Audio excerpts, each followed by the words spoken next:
Selamat sore para netizen dimanapun kita berada. Salam inspirasi bagi kita semua ya. Menarik memang begitu ya. Luhut akui bersedia jadi ketua umum Golkar, tapi saya tidak menggebu-gebu ya. Gimana begitu kan? Mainnya cuantik begitu ya.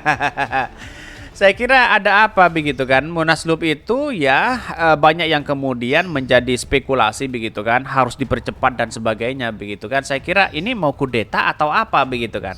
Atau mau ambil alih dari Airlangga begitu. Saya kira kepemimpinan Airlangga itu sangat bagus begitu ya. Bahkan ya bisa memenangi di parlemen begitu kan. Terbanyak ya di urutan kedua begitu. Bayangkan, ini kan menunjukkan hasil yang maksimal. Walaupun elektabilitas Pak Airlangga itu turun, saya kira tidak menjadi masalah begitu ya. Bukan tolak ukur bagaimana ya target utama menjadi seorang calon presiden. Tapi kalau wakil saya kira masuk di situ begitu ya. Tetapi kenapa Partai Golkar ini diperebutkan? Ini masalahnya adalah dukung-mendukung, klaim sana sini begitu ya. Ini menjadi persoalan-persoalan penting bagi kita begitu ya. Tetapi inilah pada akhirnya kita tahu masyarakat hari ini siapa yang benar dan siapa yang tidak begitu ya. Tetapi mari kita baca ya terlebih dahulu ya komentar-komentar netizen seperti ini.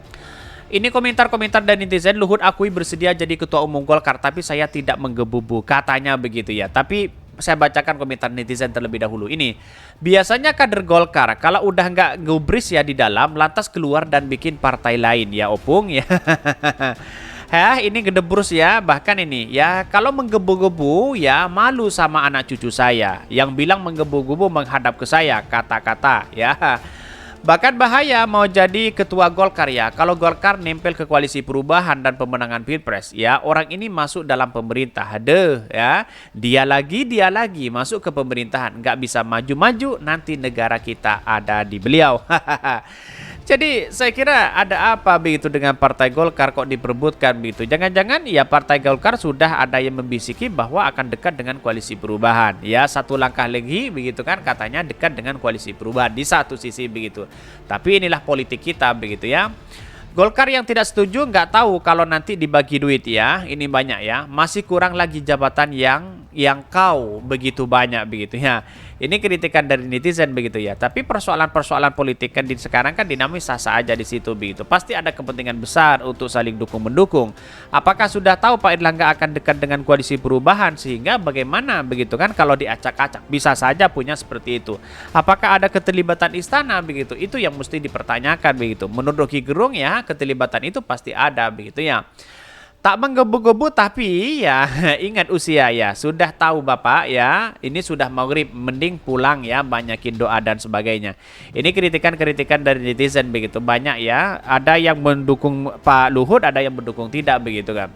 Tetapi kalau ini ada kudeta itu sangat salah besar begitu ya. Sama-sama Partai Golkar tiba-tiba saling memanas begitu kan. Kan tidak baik kepada demokrasi kita. Bahkan ya bisa saja ya di parlemen bisa nyungsep begitu ya. Jadi dengan cara-cara inilah kalau memang dia ingin berkuasa, ingin dukung-mendukung, bukan seperti itu caranya begitu. Bahkan kata Rocky Gerung mengatakan bahwa 11-12 dengan Muldoko begitu ya. Caranya cuma berbeda begitu. Ada yang main cantik dan ada main yang tidak begitu. Tetapi inilah demokrasi kita, banyak sekali pro dan kontra begitu ya.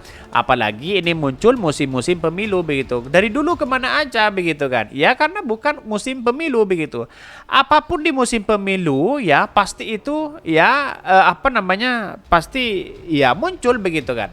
Soal agama, soal rasis, soal citra begitu kan ya, itu muncul begitu. Apalagi kepada Anies Baswedan begitu ya, dianggap intoleran, dianggap tidak becus, dianggap Yaman dan sebagainya. Muncul coba setelah pemilu nanti begitu ya, mingkem semuanya begitu. Inilah cara-cara mereka begitu. Tapi mari kita baca terlebih dahulu beritanya seperti ini. Bahkan ini mengatakan Luhut akui bersedia jadi ketua umum Golkar, tapi saya tidak menggebu-gebu, katanya begitu kan. Permainan kan cantik begitu kan si Luhut ini begitu. Ketua Dewan Penasehat Golkar yang juga Menteri Koordinator Bidang Kemaritiman dan Investasi Menko Marves Luhut Binsar Panjaitan menegaskan bersedia menjadi ketua umum Partai Golkar ya jika mendapat dukungan dari anggota partai beringin tersebut. Bahkan kalau didukung mau kata Luhut di kawasan ekonomi khusus ya, bahkan kura-kura Bali di kura-kura Bali ya, Denpasar. Bahkan meski menyatakan kesediaannya untuk menjabat orang nomor 1 di Golkar, ya Purnawirawan Jenderal Kopassus ini mengaku tidak terlalu berambisi untuk menduduki jabatan tersebut ya, karena memang permainan kan cantik di situ begitu ya. Tetapi di satu sisi kan punya keuntungan besar begitu ya, bisa saja begitu ya masuk di koalisi pemerintah lagi begitu kan ya, dukung Pak Prabowo, dukung Pak Ganjar dan sebagainya begitu kan.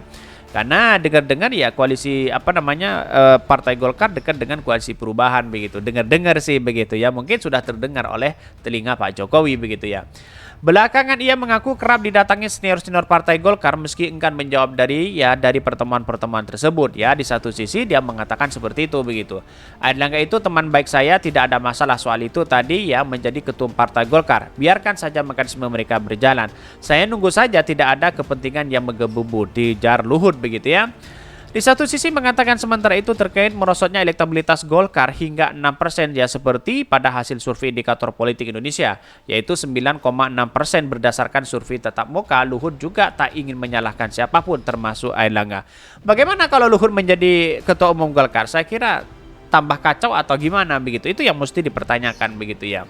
Karena saya kira Pak Airlangga itu cukup baik di parlemen begitu kan, bisa mengantarkan ya nomor 2 begitu ya. Saya kira mana survei itu kan tergantung begitu sponsornya siapa mereka begitu kan.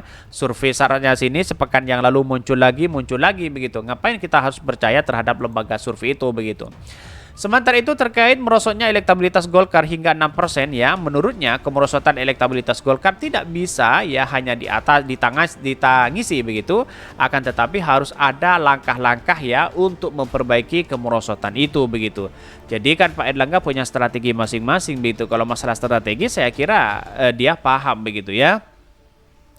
Di satu sisi ya memang harus ada langkah-langkah untuk memperbaiki. Nggak bisa juga kita menangisi aja. Apa langkahnya itu, kata elit-elit Golkar ya. Bahkan sebelumnya ya di Jakarta pada hari Rabu, anggota Dewan Pakar Golkar Ridwan Hizjam ya menilai Luhut Binsar Panjaitan dan Wakil Ketua Umum Partai Golkar Bambang Susatyo Bamsud pantas menggantikan Airlangga Hartarto sebagai Ketua Umum ya.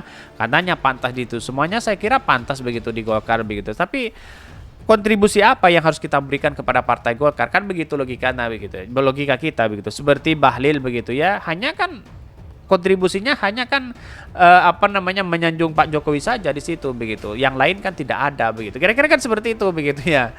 Jadi inilah persoalan-persoalan politik di tubuh Golkar agak memanas hari ini. Saya nggak tahu apa ya yang mesti kita sebutkan begitu ya.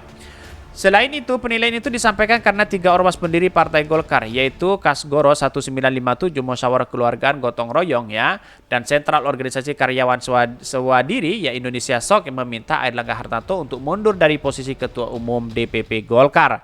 Bahkan di satu sisi kalau mundur gimana begitu, sangat kasihan sekali begitu menurut saya pribadi begitu. Sangat disayangkan begitu. Biarlah ya proses itu yang berjalan begitu. Masalah soal spekulasi ya ini kan biasa dalam tubuh partai begitu kan. Bayangkan bandingkan dengan orang-orang yang kemudian tidak lolos di parlemen begitu ya. Begitu banyak di situ begitu ya. Bahkan PSI tidak lolos di situ. Ya bersyukurlah Partai Golkar bisa memenuhi itu begitu. Walaupun ada kemerosotan ya tidak menjadi masalah. Karena dampaknya kan ada partai-partai baru yang berkiprah di situ begitu. Akhirnya ada kemerosotan di situ begitu ya. Ada gabung ke PSI, ada yang gabung ke Partai Umat, ada yang gabung kepada Gelora dan sebagainya begitu kan. Itu kan menjadi tantangan utama begitu. Jadi semuanya akan pasti merosot di situ begitu. Ya kita buktikan aja nanti bagaimana ya di 2024 ini. Apakah benar-benar ya Partai Golkar akan merosot atau tidak begitu kan? Atau jangan-jangan diganti ketua umumnya. Ya bisa saja begitu kan. Mungkin itu yang kami sampaikan. Tonton terus channel Hot dari Podcast Rakyat ini kan ada berita-berita menarik dan viral setiap harinya. Salam peran netizen. Salam inspirasi bagi kita semua. Jangan lupa di subscribe channel YouTube Hot dari Podcast Rakyat ini.